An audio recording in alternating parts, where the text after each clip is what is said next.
Friday Night Hoops back in Philadelphia after a 3-game road trip where they went 0-3. The Philadelphia 76ers are back at home with their 4th set of back-to-backs. Another one next week.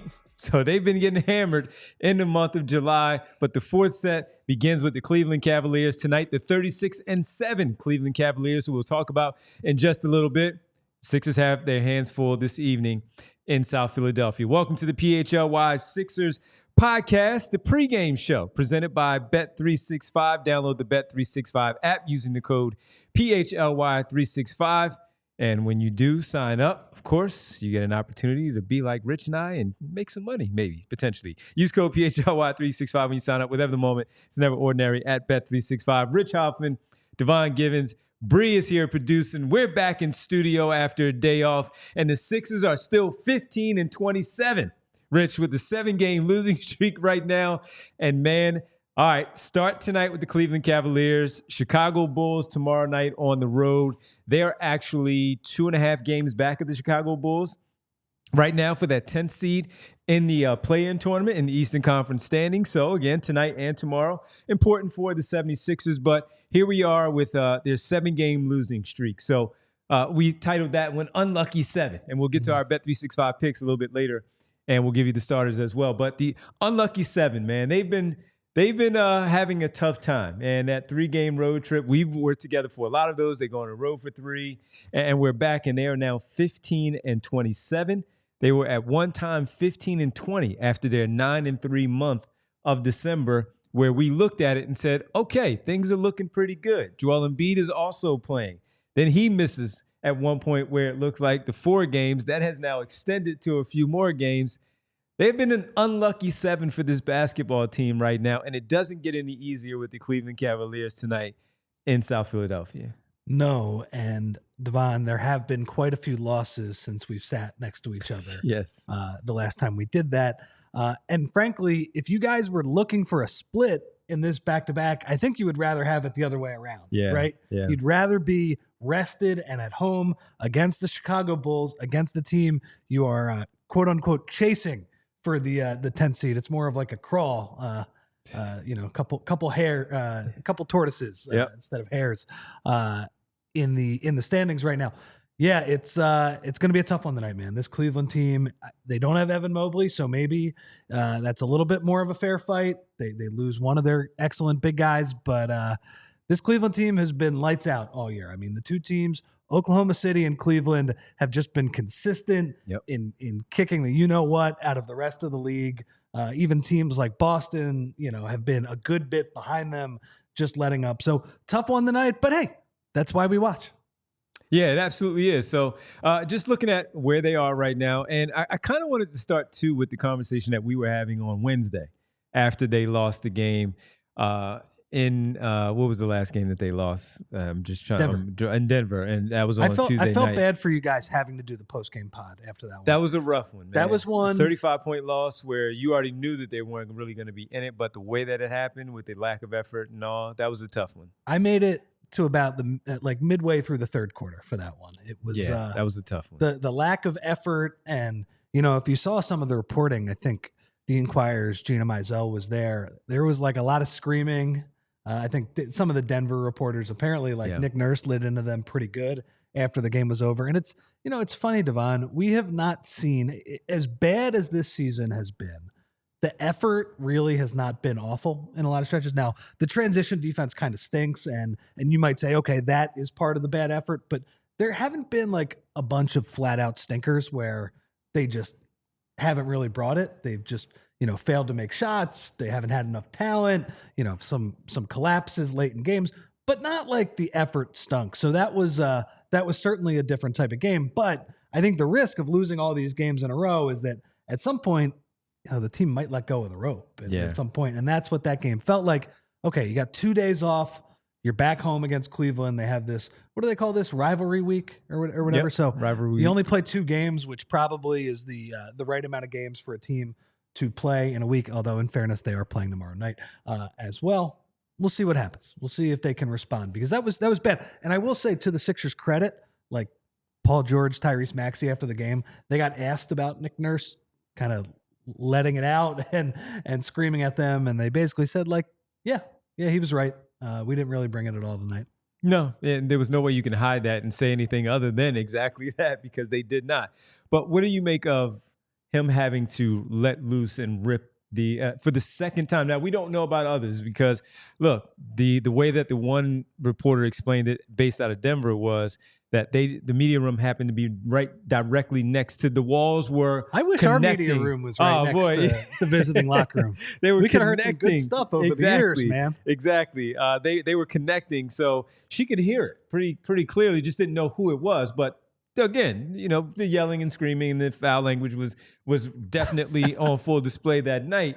And with it, we now know it was Nick Nurse. So we don't know how many other times that has happened because of the proximity of the media room and the locker room. But that being said, at 15 and 27, of course, he had every right to do so. And what do you make of him having to do that yet again, knowing already about the players' meeting that we know that happened earlier in the season with Tyrese Maxey, of course, famously had to tell Embiid about his tardiness and all. And for him to have to do that again, where they are now, we talked about potentially losing the locker room, things of that nature, after 42 games already in the season and what that could mean for his future potentially. But just for him to have to do that again, we already know what the record is, but that just doesn't spell anything good with this basketball team. Yeah, and to be fair, it's hard to know because we're not privy to their locker room after every single game. We don't know, how often Nick Nurse is going that well. But I will say in general, in the NBA, you can only pull that card so many times before the team tunes you out, right? And look, now, if he has not pulled that card out many times, then maybe they refocus and maybe they play a little bit better tonight. But I will say I am a little bit curious about this final half of the year. What type of buy-in are we getting from Nick Nurse? I have not loved the body language. I mean, he said after the game, and I think this was a completely fair explanation, Devon, where he was like, look, we're just not in a position where we can have performances like that. We really need wins. So to just basically not show up defensively against a very good Denver offense and a team that's humming. Did you see the shot Jokic made last night from 3/4 75 foot one? Yeah, it was even further than 3/4 Yeah, it was like 75 feet away from the basket. I don't watch enough of them, but very casual. The fact that he even tried it, because usually a guy will shoot that after, the field goal savings percentage club. Yeah. Okay, so that was a good team, but they got drilled. I am curious to see what is Nick Nurse like? What are his press conferences like? What is his body language like on the sidelines? Because it hasn't been great so far. It's just something that, I have my antenna up a little bit. I'm not saying anything is going to happen. Maybe he rallies the troops and, we see the old Nick Nurse from Toronto and you see, the undermanned Sixers start to get it together and start to play better basketball. I don't know, but I am prepared for a lot of stuff with Nick Nurse here. By the way, last night, Nikola Jokic, we saw the triple-double that he had against the Sixers. Let me tell everybody the triple-double that he had against the Kings that Rich is talking about, where that shot was made from 75 feet away from the basket, one-handed, casually, just nailing it. 35 points on 12 of 19 shooting. He was 2 for 3 from 3, 9 for 10 from the free throw line. Rich, the triple-double sounded like this. 37 minutes, 1 turnover, 2 blocks, 1 steal, 5 fouls, 22 boards, and 17 assists to go along with the 35 points. He's a good player. It's a pretty damn good player, man. That's a pretty damn good guy, man. So let me ask you, man. Let me ask 35, 22, and 17 in 37 minutes.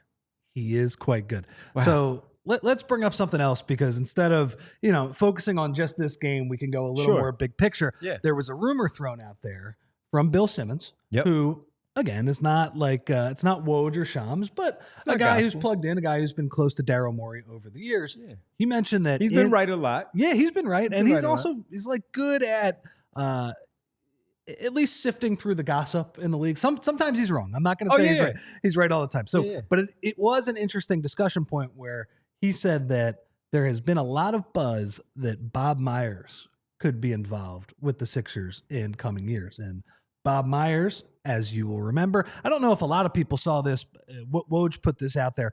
Bob Myers was apparently part of the Commanders search committee. Mm-hmm. He was working with Josh Harris on, I believe it was Dan Quinn on finding him. I don't know if he did any Was he sitting in the war room to get Jaden Daniels? Anyway, he worked with Josh Harris. It seems like Bob Myers has a decent relationship. Bob Myers now works for ESPN.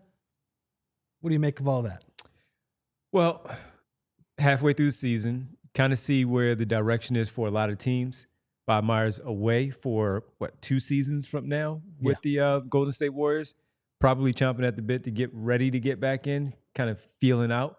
So Bob Myers has been on the Bill Simmons podcast in the past. Sure. Knows him a little bit. Not saying that Bob Myers is the one to leak that to Bill Simmons for him to share that information. No, I don't think so. But if the buzz is out there and Bill Simmons is right, you connect the dots. It makes sense with the Washington Commanders connection, seeing how things work with Dan Quinn, putting that entire team together with whatever search that was.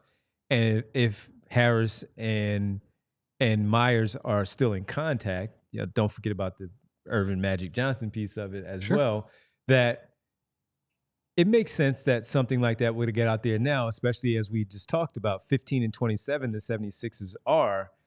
Daryl Morey has been here for a while now. Doc Rivers, who was hired first, is gone. And who else are you going to blame? Yes, you can blame Nick Nurse. You can certainly do that. Elton Brand can get some of that blame as well. But the one who is the face and the front face, at least, of putting this team together, we praised him for what he did in the offseason by putting this roster together before we saw it on the floor.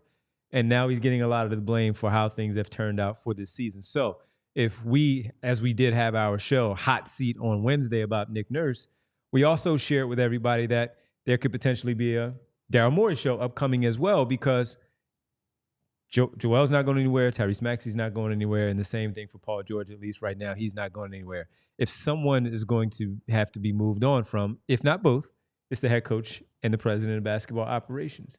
And so when you connect the dots, once again, of Bob Myers working with Josh Harris and having immediate success with the person that he helped put in place, Dan Quinn, with the Washington Commanders, who are about to play the Eagles in an NFC Conference Championship game, it makes a lot of sense. It is early. It's early. But you put it out there now, and then if things continue to snowball in the wrong direction for the 76ers, you bring that up and revisit. Sure. Hey, Rich, you remember in just January? Something to make note of. You remember in January? Something we kicked around for 5 to 10 minutes. Right. Now, yeah. I personally think Daryl is going to be safe because the way this season has gone, it's just been a disaster on all fronts. I think he still has kind of the status of being one of the best GMs in the league. Yes. But look, Daryl, he left Houston. That could be part of it too. Does Daryl want to be here long term? And maybe they do bring in Bob Myers. It would also make sense too. I remember a lot of the reporting about when Bob Myers stepped away from Golden State. You would think why would he step away from Golden State? And it's because Joe Lacob is a pretty hard owner to work for. Yeah. And I think Josh Harris is objectively, especially because, the Commanders are his number one team. The second you buy an NFL team, they're your number one team. Yeah. But also he's from Washington. Also, they're actually good, unlike the Sixers right now. Yeah. They're going to lose this weekend, but they are good. It sucks for them. Yeah, it sucks for them.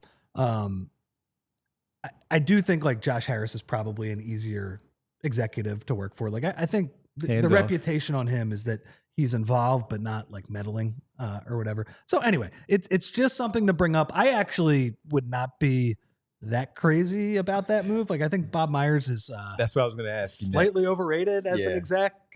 Obviously made some good moves, but Steph was already there. I don't know if he was involved. I think he was in the front office when the Draymond when that draft happened, but he did. You look at some of the moves in recent years, James Wiseman. Very true, but Kuminga. But if I were to argue now, of course, we could save this for later. If he were to get the job later on, we're not firing Daryl Morey. We're just having a conversation.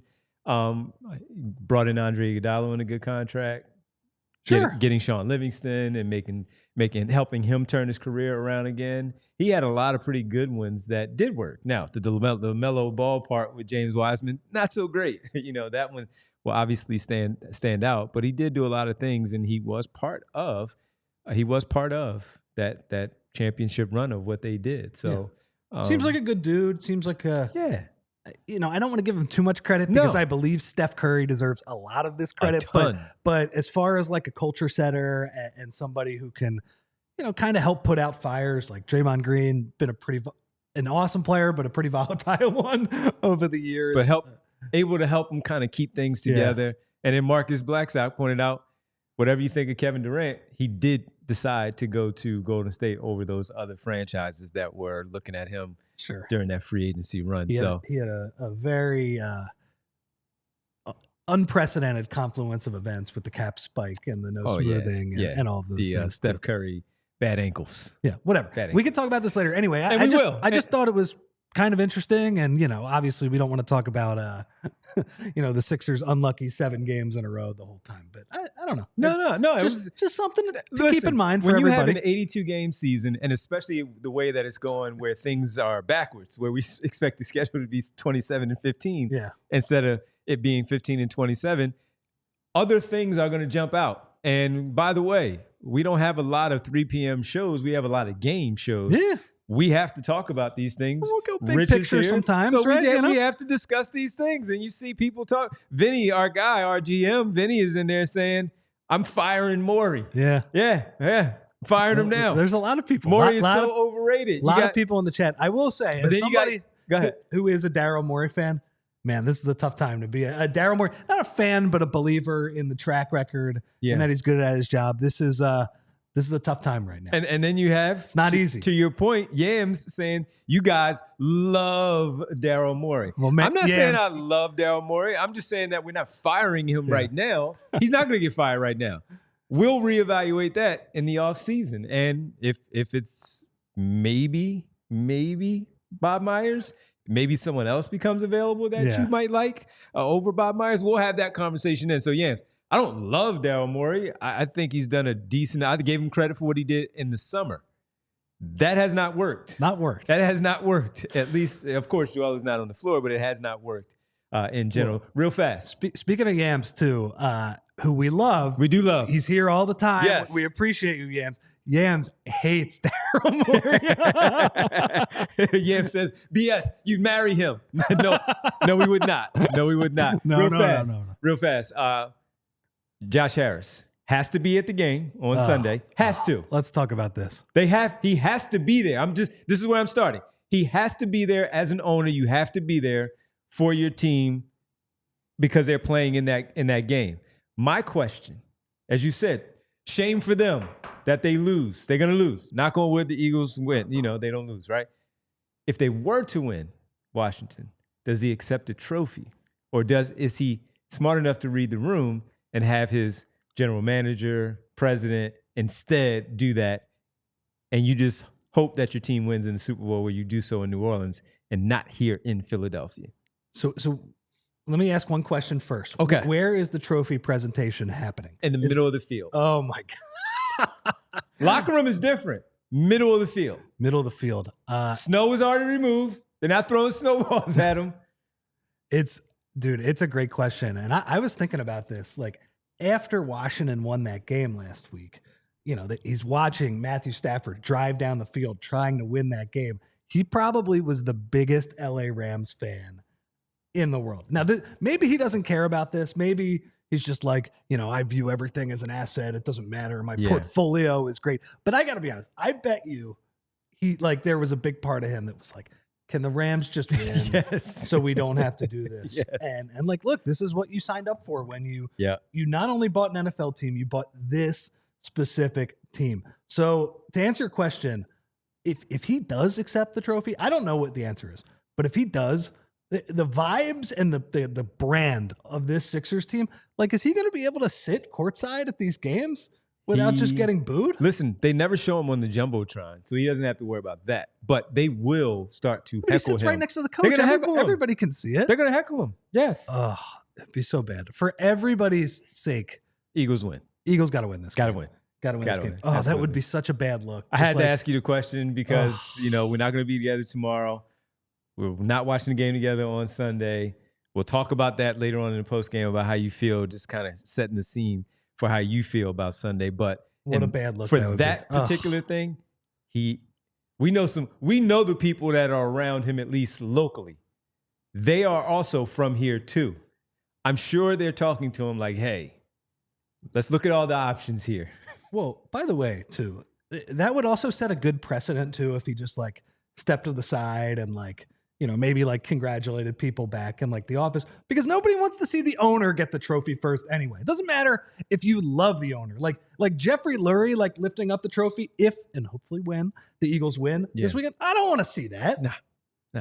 Nobody wants that. Now we'll take it because he won, but I want to see it because that means the Eagles win. But man, give that trophy to Jalen Hurts or Howie or Sirianni. Exactly. Like, come on, man. Yeah. But good stuff. Yeah. Good stuff. We don't have to worry about it because they're losing this weekend. We'll talk about that in the post game. All right, let's get to the starters here tonight for the Philadelphia 76ers. In the middle, the man in the middle, because Andre Drummond is out again tonight for the Sixers. Gershon Yabusele back at the 5. In the front court with him, Kelly Oubre, Paul George, and Eric Gordon getting the start in the backcourt once again next to Tyrese Maxey. Rich, that's the starting lineup. You cool with it? I mean, I'm cool with the starting lineup, but the bench, it's pretty short. Justin Edwards, Ricky Council, give us a game. Adam Bonus is also there. Pete Nance, I saw in the injury report next to his name, available because he played for the Blue Coats last night. But he's available, so you know he's going to get potentially, you know, if somebody gets into some foul trouble, there may be some Pete Nance minutes. He's a stretch 4, stretch 5 out there for the Sixers. The starting lineup for your Philadelphia 76ers, Yabusele, George, Oubre, Gordon, and Maxey against this Cavaliers team. The one thing we mentioned earlier is that Evan Mobley is not playing. He is out. Man, have you watched? I've only watched a little bit of Cavs this year, man. He is taking a step. Like he is doing stuff I did not expect him to do as recently as last year. Like he's like driving and dunking on guys now in a way where I'm just like, man, I didn't think you were that type of on-ball player. Yeah. I'm not saying he does it all the time, but he is certainly taking a huge step. I think you knew right away he was like one of those super impactful rookies. Yeah. Where just because he thought the game at such a high level and the defense was so good right away, he kind of stagnated for a few years because it was, okay, like, is his best offensive position the 5? That's, you know, I think you'd rather have him playing power forward. And then remember, for whatever reason, Bickerstaff couldn't figure it out. Yeah. Kenny Atkinson unlocked that. Yeah, they've done some interesting stuff because, again, they have the 2 bigs and they play a super unconventional style. They have been just awesome. And I do think, like, if the Sixers lose in the postseason, this Cavs team, I will get right on that bandwagon right away. Now, the one thing, Devon, if they do sneak into the playoffs, though, if we do get a little bit more health in the second half of the year, and, you know, let's say they're the 10 seed, they're the 9 seed, their most likely first round opponent would be the Cleveland Cavs. I don't think they're getting into that 7-8 game, right? To get to be in that first play-in game, so maybe you could avoid them. It would probably be the Cavs. Anyway, Cavs have been awesome. It's going to be a tough game. They are just very deep. They just bomb threes.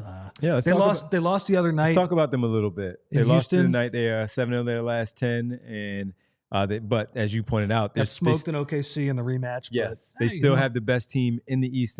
Best record in the NBA. Of course, they lead the East. They are 36-7. Oklahoma City is a half a game back of them in the standings overall in the NBA. But Donovan Mitchell, who was one, Rich, that the question was Mitchell still looking to get out of Cleveland and find his way potentially to New York, whether it was the Knicks or the Nets? He signs the extension.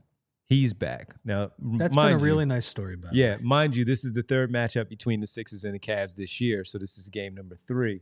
But game 1, he wasn't all that great. He turned it up in the 4th quarter to help them win. He needed to. Jared McCain was cooking yes, that he night. was. Game 2, they blew out the Sixers. It wasn't all that close. But tonight, to your point, the story of Donovan Mitchell staying in Cleveland, getting that extension. Kenny Atkinson, you add him to the conversation of unlocking Mobley. But again, getting whatever offense they have decided to run, which we'll talk about, it is certainly featured around Mitchell, but he's also got Darius Garland back to where he was at an all-star level. He was struggling last year too, yeah. Yes, he was. He's starting to play better. Yeah, he's played better this And we also don't hear about the front court being a problem of trading Allen or Mobley to free up the other to be themselves.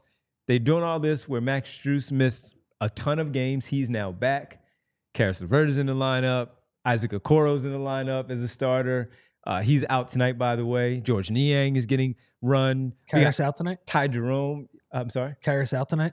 No. Isaac Okoro's out. Okoro's out yeah. I I saw Karras was Ty questionable. Jerome is now a player again in the NBA. He is so annoying, by the way. Ty Jerome, by the way, like good for him because that's like a two-way guy, a guy who's been at the fringes of rosters. And coming out of Virginia, we looked at him and said, this guy's an NBA player. Good college player, had the skill set, had the shooting, had the decision-making as well. Didn't know if he was going to be an NBA player. Man, have you watched him play defense? He is such a hack. Yes, he's like a dude you show up at the playground or the rec center or whatever, and that dude is a hack, and he does it in the NBA.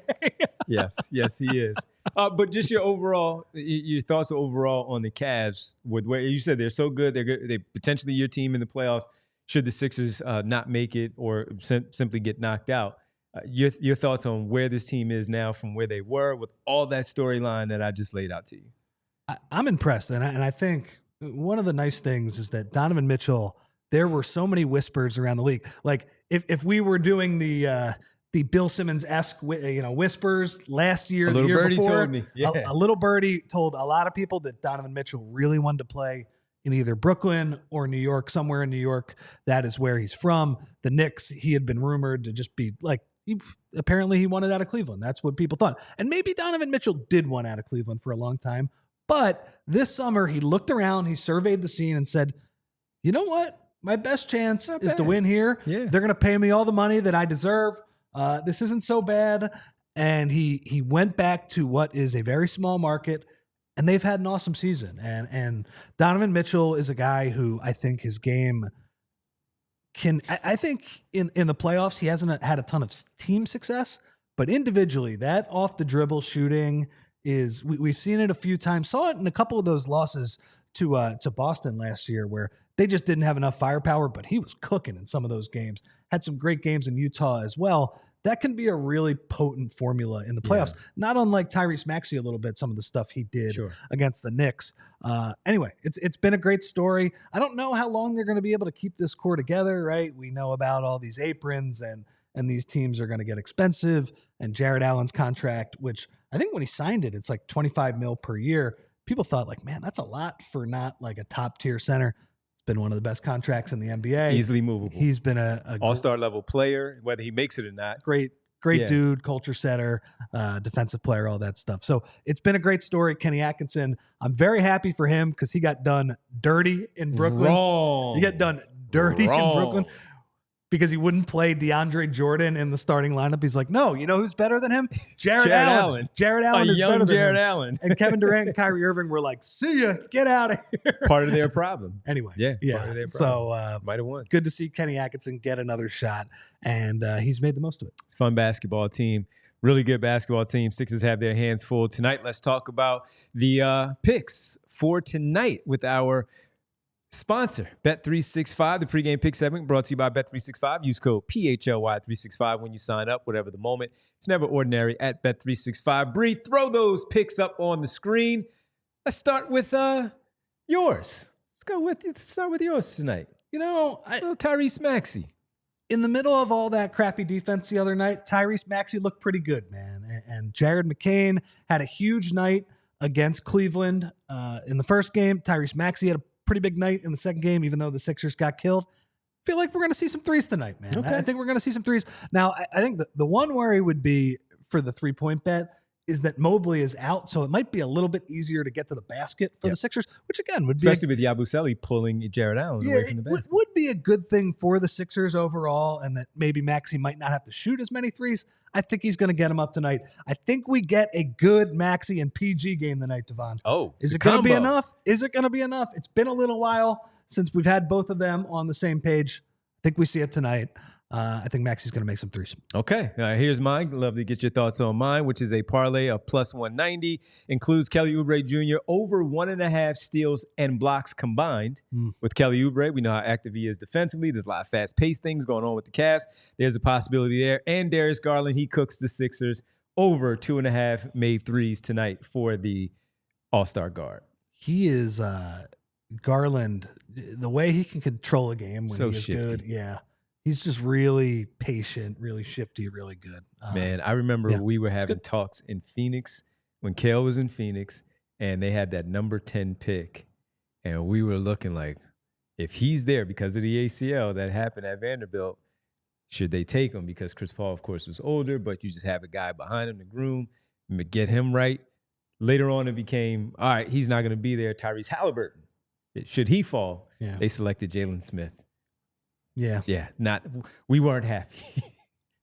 From afar. I'm not talking about Kale. I'm not talking about his teammates. I'm talking about us looking at the future of the Phoenix Suns with Mikal part of it. And we were like, oh, get one of those young guys behind Chris Paul, learn from one of the best, the Hall of Famer.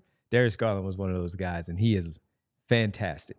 We can talk about this some other time. The Suns might have like one of the most delusional fan bases on Twitter right now. Well, we can talk about that. Yeah. I know they're part of the network, and I hope they win games for that reason, but I don't know what that guy is doing right now. He seems like he's doing everything right in terms of like the off-court stuff. He's made concessions more affordable. Like hot dogs for $1. I think they're easier to watch on TV now, all that stuff. I don't know what he's doing with this team. New owner syndrome. That's his problem. We'll talk about that. There should be a rule. There should be an Ishbia rule where you're not allowed to make a trade for like 6 months when you take over a team. Yeah. That's part of the deal. Because you're chomping at the bit. You're allowed to trade like one draft. You want to make that splash. That's it. You can't make the splash.